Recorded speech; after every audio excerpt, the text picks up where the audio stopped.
ଜଙ୍ଗଲ ଥିଲା ସେଠି ଗୋଟେ ଗୁଆଳ ଥିଲା ବାଛୁରୀ ଆଉ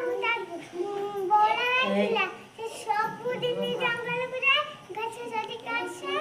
ଯେତେବେଳେ ବାଘ ଦେଖିଲା ଦେଖିଲା ବାଘ ସେତେବେଳେ କହିଲା ବାଘ ହେ ବଉଳା ଗାଈ ତତେ ମୁଁ ଖାଇଦେବି ସେତେବେଳେ ଯେତେବେଳେ ବାଘ କହିଲା ବଉଳା ଗାଈ ଡରିଗଲା ଯେତେ ବଉଳା ଗାଈ ଡରିଗଲା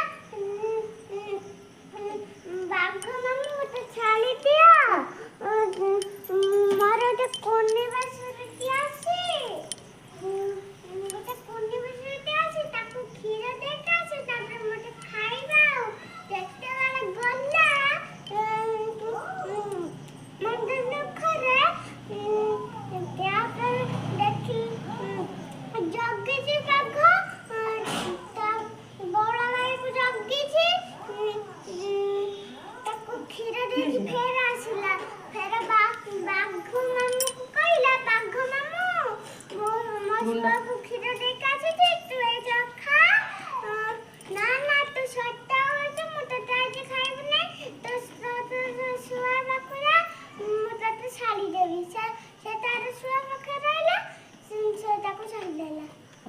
ସୁନା ପିଲା ରାମ ରାମ